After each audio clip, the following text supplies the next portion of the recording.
have People are started coming recording. with their mobile phone names actually. No issue, you start. Okay. Okay, so I'm starting. Hello everyone. A warm welcome to all of you for today's webinar on laser. Specifically, we will be learning about the therapeutic laser. Basically, we have three kinds of laser. One is diagnostic, other one is surgical, and the third one is the therapeutic. So today we will be covering up the laser which we use in our physiotherapy. Now what all we'll be covering today? What is electromagnetic radiations and spectrum? What is laser and what are its properties? How is laser produced? Classification of laser. What are the techniques of application of laser? The doses and parameter. What are the physiological effects? Clinical indications and contraindications. And at the end, we will be talking about a case study. Now coming on, what is electromagnetic radiation? Electromagnetic radiation is the combination of electric current and magnetic field. The magnetic field is the physical field produced by electrically charged objects. The magnetic radiation basically is available in two different sources. One is the natural and the other one is the manufactured source. In our day-to-day life, we all living organisms get exposed to electromagnetic radiations very often from the natural sources such as the magnetic field of Earth and the ultraviolet radiations from the sun. We are exposed to electromagnetic radiations from manufactured sources such as electric bulbs, domestic electrical appliances, and computer. On next, here you can see this is the waveform of electromagnetic radiation. Electromagnetic radiation is formed by combining both electric field and magnetic field. These two fields are oriented perpendicular to each other. So as you can see in the diagram, the first one is the magnetic field and the second one is the electric field. And the image below is the electromagnetic field. And as well, these waves do not need medium to propagate. So we don't need coupling media like we use in ultrasound. Now coming to the next, electromagnetic energy. Electromagnetic energy is characterized by wavelength and frequency. Wavelength is defined as the distance between two successive peaks. When these peaks are far from each other, it's called long wave, and when it is closer together, it is the short wave. Wavelength is measured in nanometers. Then coming into frequency, frequency is the number of wave per unit time.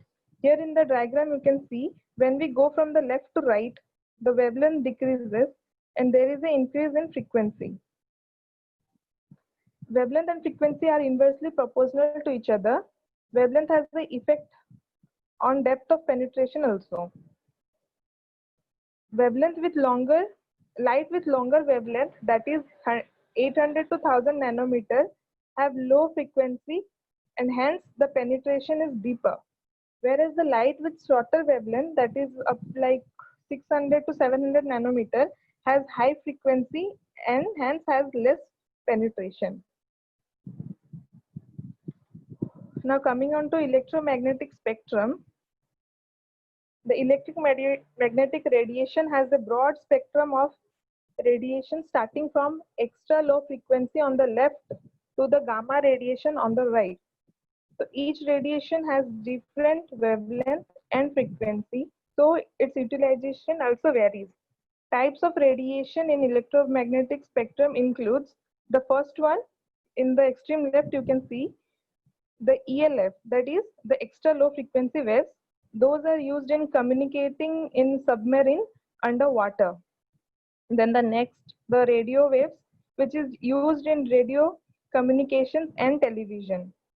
Then the microwaves, they are mainly used in kitchen appliances like microovens, telescopes, telephones, and radars. Then the next three, the infrared radiation, visible rays, and ultraviolet radiation, they all have the therapeutic effect. So used for treating skin conditions, reducing pain and inflammation. In details, we will be seeing in further slides. Then the next is the X-rays. X-ray has a radiological uses, or we can say it is used to imagine the skeletal system. The gamma rays are used in medical surgeries, treating for cancer and sterilizing the surgical equipments. Then coming next, so I missed something. Here you can see one more thing. On the basis of frequency, the electromagnetic radiation is of two types.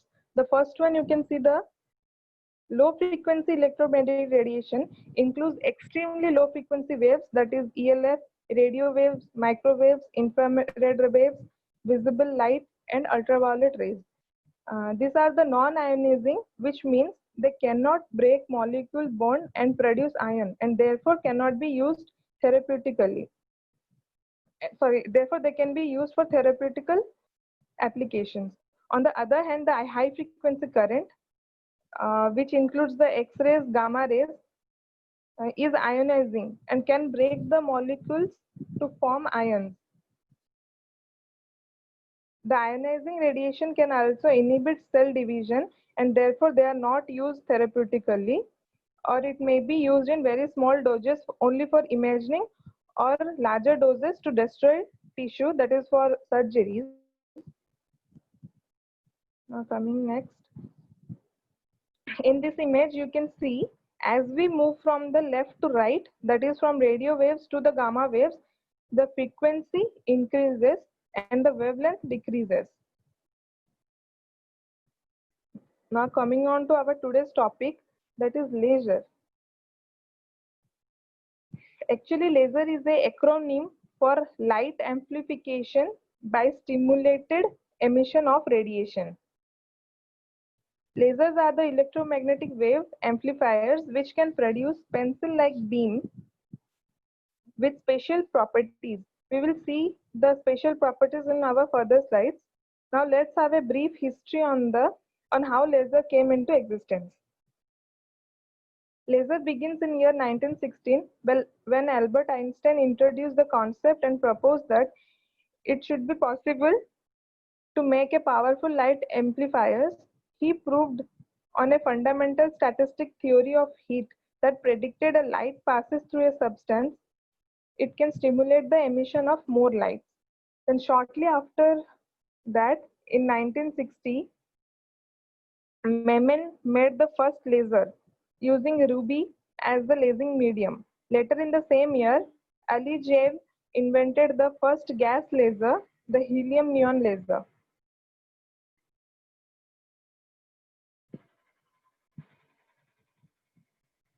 Now let's see how laser beam is produced.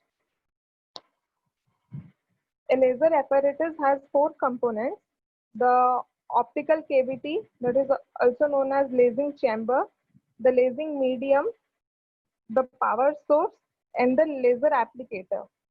So the optical cavity or the lasing chamber. This chamber is a vacuum tube containing lasing medium, which is surrounded by two parallel mirrors. You can see in the image, it is surrounded by two parallel images.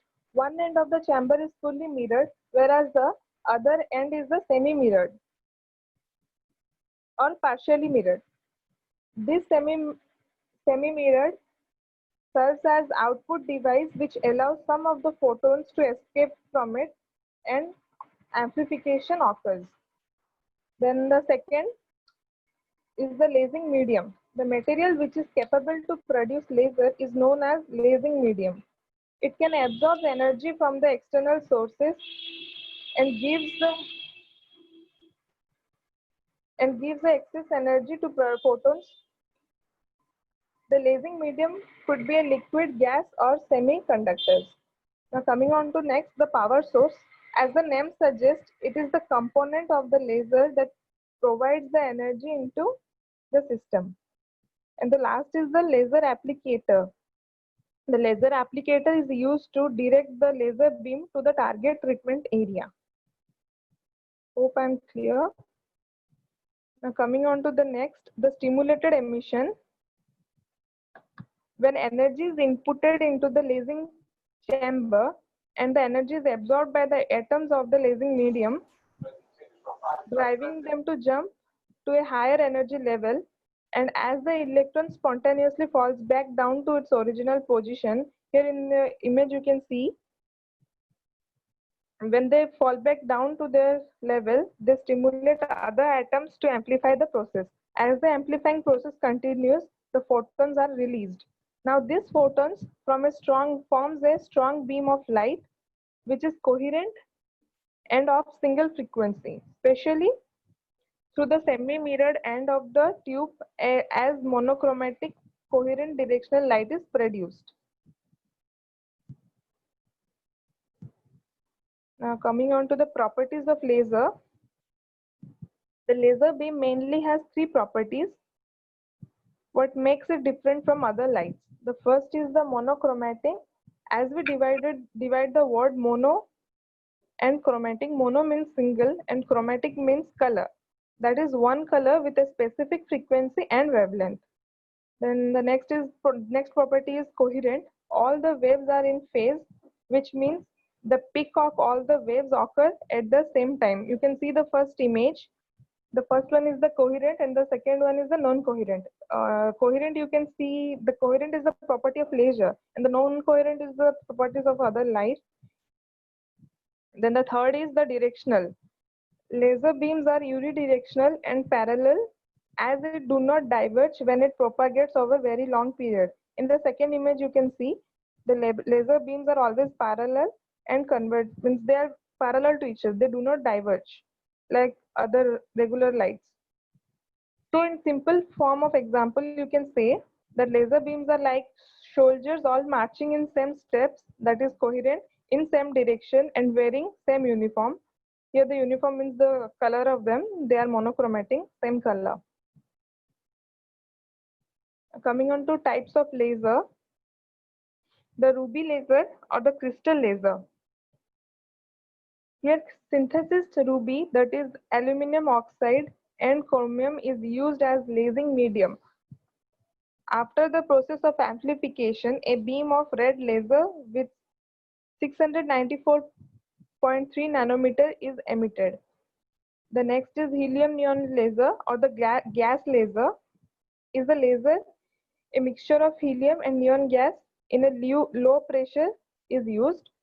This gaseous mixture produces red color beam of 632 to 8 nanometer wavelength.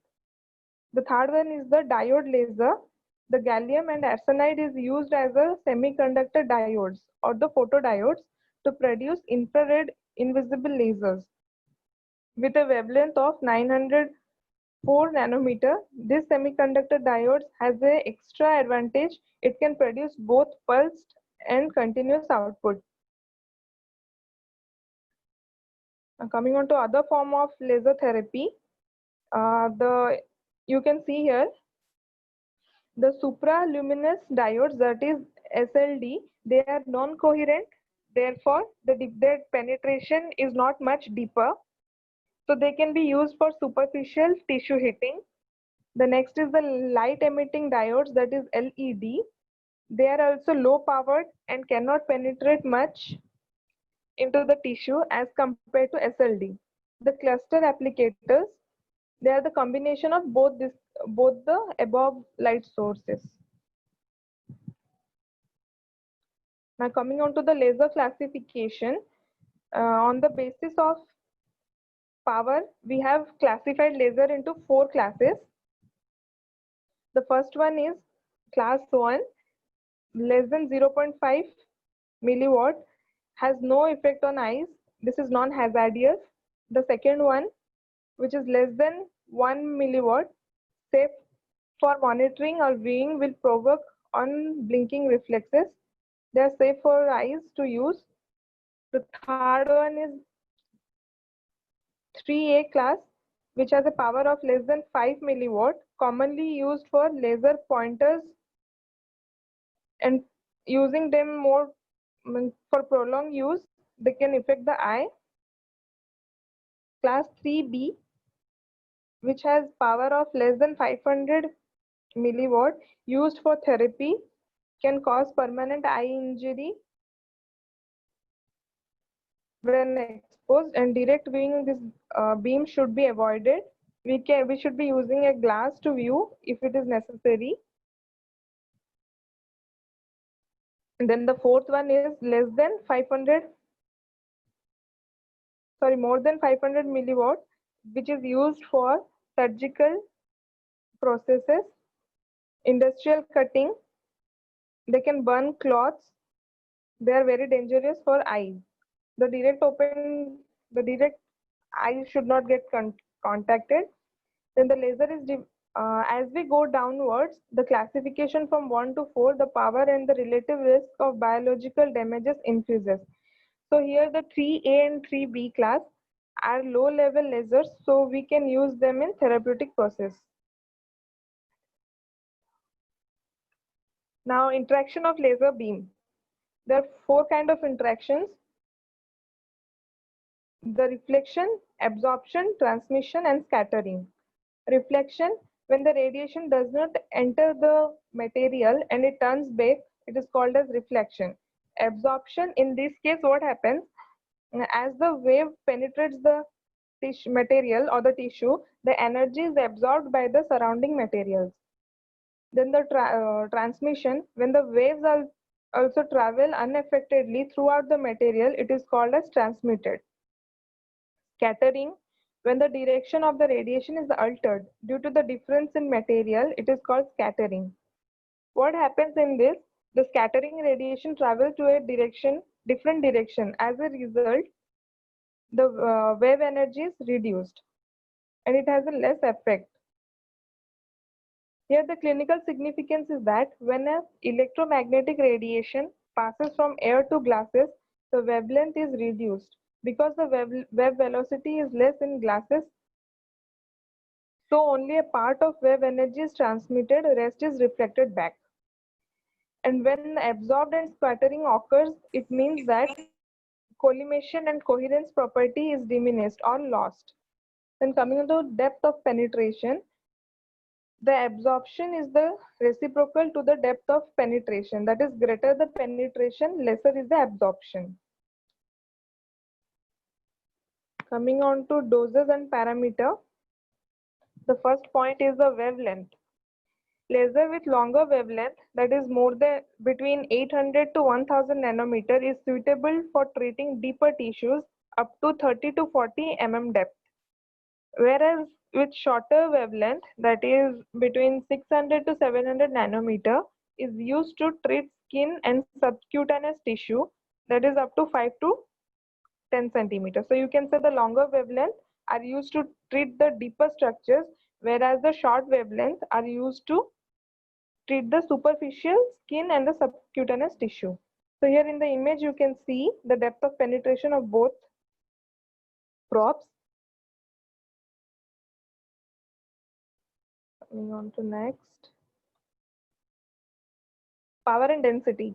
What is power? Power is the rate of energy flow, which is measured by milliwatt, and power density is the amount of power per unit area, which is measured by milliwatt per second square.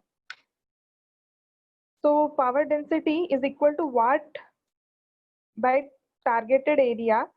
As we already seen, laser has 4 classification as per power, and for therapeutic purpose we use the 3A and 3B, which is more than 5 milliwatt to less than 500 milliwatt. Coming on to energy density. Energy is the power multiplied by the time of application and is measured by joule. So energy density is also known as the amount of power per unit area.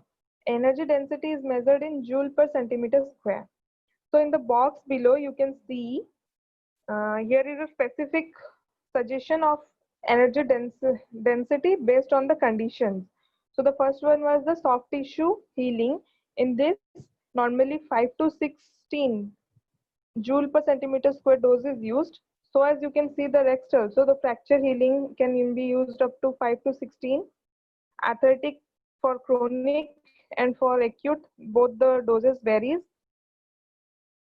Similarly, for lymphedema, neuropathy, and inflammation, there is a specific doses, so you can follow this. Coming into treatment duration, the duration of treatment mostly depends on the power density of the laser applicator. High power density applicator requires less, high power density applicator requires less time duration to produce desirable amount of energy.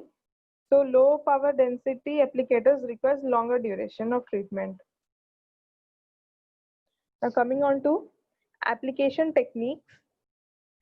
First step is to evaluate the patient's clinical finding and set a goal for the treatment. Second is to determine that the laser is not contraindicated for the patient and his condition. The third, set a treatment parameter. Select an applicator with the appropriate diode, including wavelength and power. Select the appropriate energy density depending on the condition, as we saw in the chart. Then fifth one is the apparatus hygiene. Before treating any area, there is a chance of cross infection. So before applying, we should be cleaning the applicator with 0.5% of alcohol and antimicrobial liquid. The most important is the eye protection, as laser has some chance to affect our retina. So the patient and therapist are recommended to wear protective goggles throughout the treatment. These goggles should shield the eye from the beams of laser, and remember, laser beams can always damage our retina. Next, preparation of treatment area. First of all, patient comfortable is of first priority. Take proper consent and explain them what are you going to do. Expose the area to be treated. Remove the overlying cloth and jewelry from the area. Non-opaque bracing do not need to be removed because it has shown that the most laser light can be penetrated through wound dressings. Then the last, apply the applicator to the skin with firm pressure. Keep the light beam perpendicular to the skin. If the treatment area does not have intact skin, it is useful to not touch the area, as the patient may complain of pain, and so we should be applying it in a distance. That is in non-contact method. We will see in our further slides. But always remember, the light beam has to be perpendicular to the tissue for better penetration. Now coming on to method of application, we have two kind of method of application. One is contact and other is non-contact. Here in contact, a pen-like laser applicator is used which comes direct contact with the tissue, so that the beam is applied right angle in order to have maximum penetration. This contact method is very effective for deeper tissues. Whereas in case of any open wound, infection or surgery site, laser is delivered in non-contact methodology. Here in the picture you can the second one. Here the applicator is helps is held off the surface, but the right angle is maintained.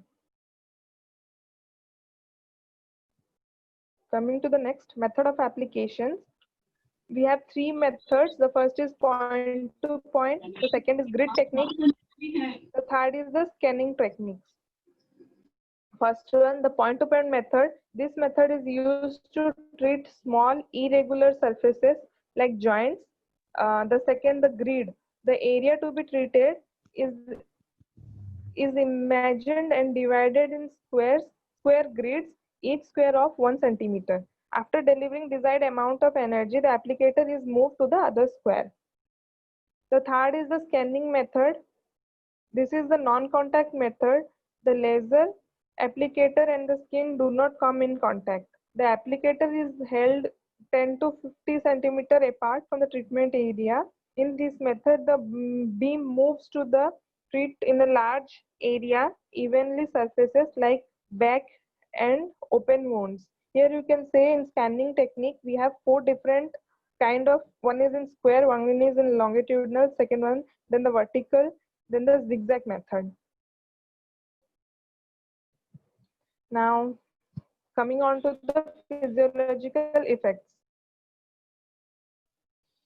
Now let's see what laser does in tissue level. Before that, you need to know that in human tissue, there are photoreceptors, which are also called as chromophores, that absorb light energy.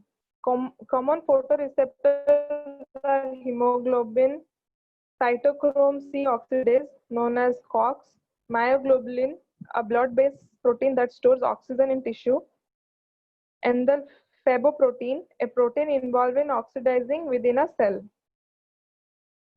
The laser has a major effect on tissue that is known as photobiomodulation, which means the spectrum of electromagnetic energy is used to trigger the photochemical changes within the cell structures. Now let's see the physical effect in details. Here is the injury. First one is the injury response process. The laser energy applied to the skin, the photoreceptor absorbs the photons, which leads to the stimulation of mitochondria, and it has three kinds of effect. The first one is the facilitatory effect, inhibitory effect, and indirect effect. Directly or indirectly, at the end, these three responses help us in repairing the tissue, reduces the inflammation, and decreases the pain. Let's see the first one, the facilitatory effect.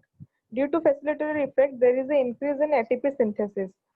This and ATP synthesis again has two kinds of effect. The first one is it stimulates the electron transportation, which leads to the increase in cell metabolism, and it increases the cell permeability, and there is an increase in phagocytosis, which helps in tissue repair and reduces inflammation and decreases the pain.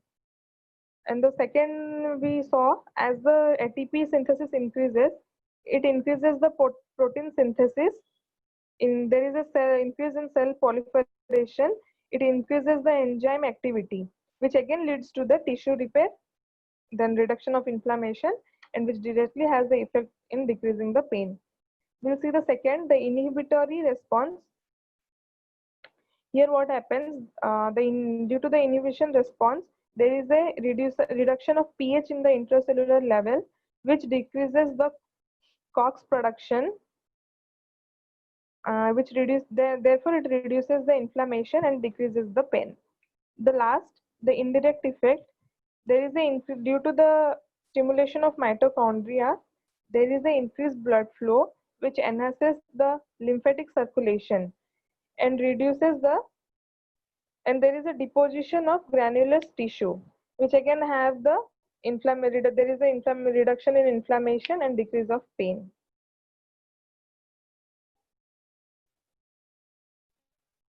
Now coming on to the second physiological effect, it promotes the collagen production.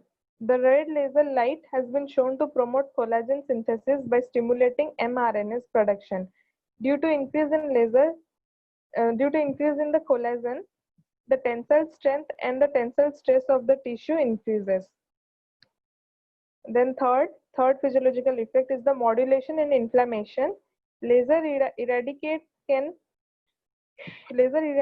can modulate inflammation and is associated with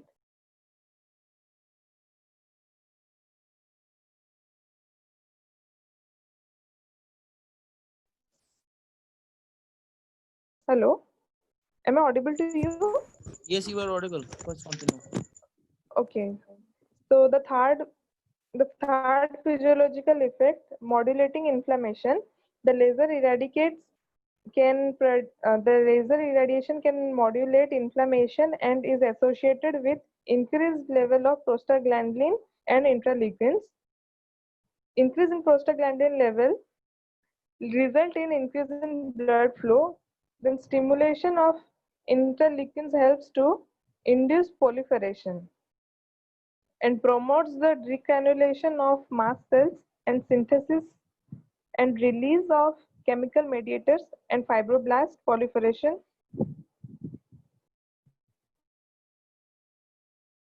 Coming into the fourth the promote vasodilatation. Laser causes vasodilatation, particularly the microcirculation, and releases nitric oxidase, which then leads to accelerate tissue healing by increasing the availability of oxygen and nutrition to the surrounding tissues, and it also helps in removal of waste products in the tissue, which decreases the inflammation. The fifth one, altering the nerve conduction velocity and regeneration. Some studies have shown that low intensity laser can increase the peripheral nerve conduction velocity, increases frequency of action potential, accelerates the nerve regeneration, and reduces nerve scarring. For positive effect, laser is applied over the site of nerve compression. Then coming on to, okay, so I left the last one. It inhibits the bacterial growth. Laser can also inhibit bacterial growth. Few studies have reported that the laser has an effect on Staphylococcus aureus and Pseudomonas aeruginosus. Now coming on to the next, the clinical indications. First one is the tissue healing, soft tissue and bone. It promotes the healing of chronic and acute wound in humans. Laser therapy is associated with increasing collagen synthesis, increasing in tissue proliferation, increasing the tensile strength and tensile stress of tissue, and the number of decranulated mast cells, as well as reduced in wound healing time. General lasers have a positive effect on pressure ulcer, surgical incision, burn, and tendon and ligaments. Its effect on fracture bone. Laser accelerates the bone healing by increasing the rate of hematoma absorption, bone remodeling, blood vessel formation, and calcium deposition, and by stimulating macrophages, fibroblasts, and increasing osteoblast numbers. Coming on to arthritis, how laser is helpful, we'll see. Laser therapy helps for management of pain and dysfunction associated with arthritis. It has been found that laser can benefit patients with arthritis, resulting in increased hand grip strength, then decreasing pain and swelling in patients with rheumatoid arthritis. Whereas in OA, it helps in decreasing the pain and improving the function.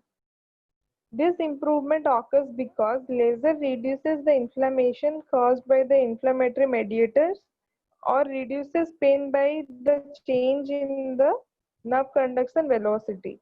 In general, the short wavelength applicator to apply to the nerves as well as the joint for longer duration to have a good effect. Coming on to the next, the lymphademas. Laser have a great effect on the post-mastectomy lymphademas, including reducing in inflammation, reducing pain, and increasing the range of motion. Next is the neurological condition. Laser has a positive effect on nerve conduction, regeneration, and function. In case of carpal tunnel syndrome, diabetic peripheral neuropathy, it improves the grip and pinch strength, radial deviation, and has a good effect on the range of motion. Then how laser is used in pain management. Laser can reduce the pain and disability associated with a wide variety of neuromusculoskeletal conditions like arthritis, neuropathy, lateral epicondylitis, chronic low back pain, neck pain, trigger points, and delayed onset of muscle soreness, that is DOMS. The effect of laser on pain may be mediated by its effect on inflammation, tissue healing, nerve conduction, and promoting cell metabolism. Now coming on to the contraindication part. The first one is the direct irradiation of the eye. Laser can cause retinal damage. Both therapist and patient should wear goggles, which are opaque goggles, and to reduce the effect on eye. Then coming on to the malignancy, if the patient has diagnosed with any kind of tumor or comes with a history of unexplained weight loss or weight gain, the patient has to be proper evaluated or referred to a physician. As laser therapy has a range of physiological and cellular effects, including increase in blood flow and changing in the cellular structures, these effects may have an increasing growth rate of metabolism on the metastasis of the malignant tissue. So before administering laser into a patient, we should be confirmed that the patient does not have any associated malignancy. Then the third one is the contraindication is laser should not be applied to a patient who has undergone radiotherapy recently, like between 3 to 4 months. It is recommended that radiotherapy increases the tissue susceptibility to malignancy and burn. Then the oval hemorrhage region. Laser therapy is contraindicated in hemorrhaging regions because this intervention may cause vasodilatation and thus can increase bleeding. Before application of laser, we need to check for the signs of bleed or any recent bruising.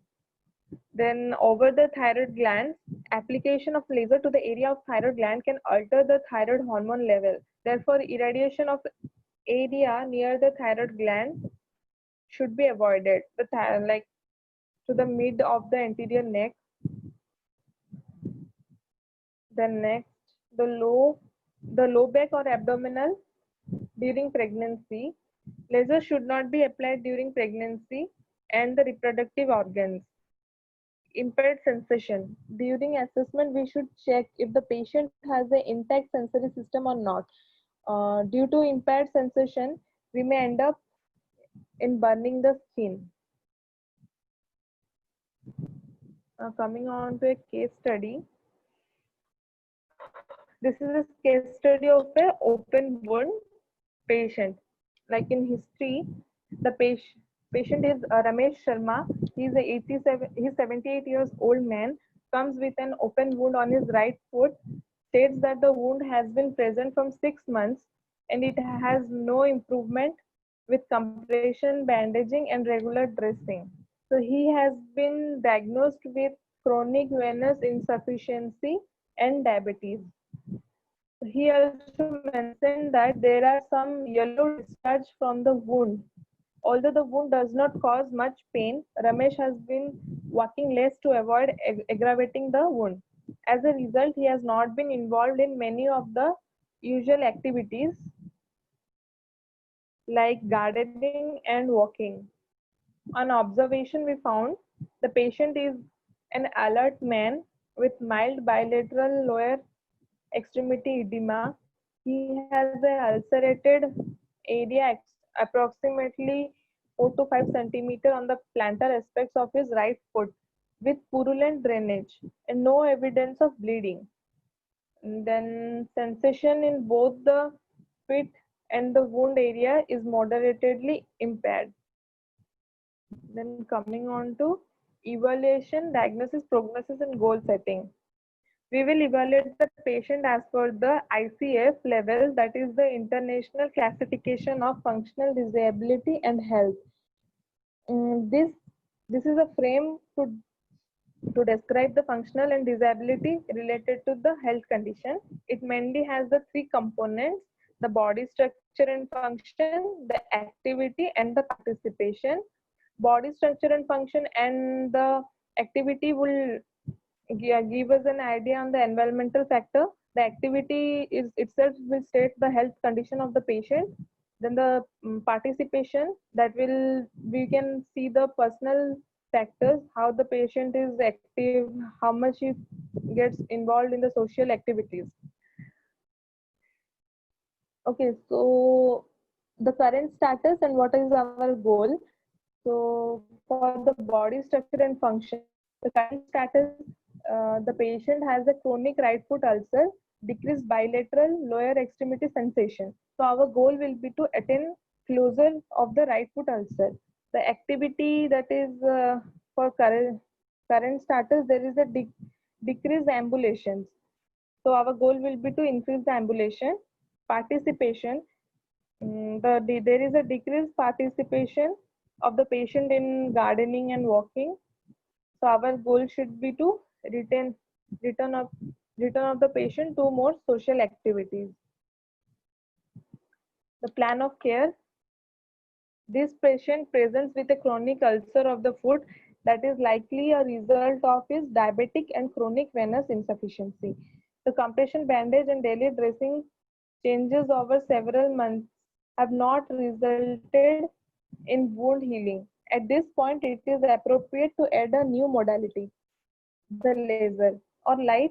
There are many options we can use, actually go for the laser, the electrical stimulation, ultrasound. We have this many option, but why we choose laser? Because laser has an advantage of short treatment time and the availability to it applied without touching the wound, thus minimizing the risk of cross infection. As the patient has an open wound, as stated it before, with this intervention and ongoing management of his impaired venous return, the wound can be expected to close completely over a period of time. Intervention. What was our intervention? The laser and light therapy was selected to promote tissue healing. Laser can help to increase the ATP production and collagen production, so will inhibit the bacterial growth. The red light with around 600 nanometer wavelength was selected as it is a short wavelength and used to treat the skin and subcutaneous tissue of 5 to 10 centimeter. Now coming on to the doses, as in this case, we need to treat soft tissue structures that in the chart you saw before, the soft tissue, there is a suggested dose for the soft tissue healing, that is 5 to 16 joule per centimeter square.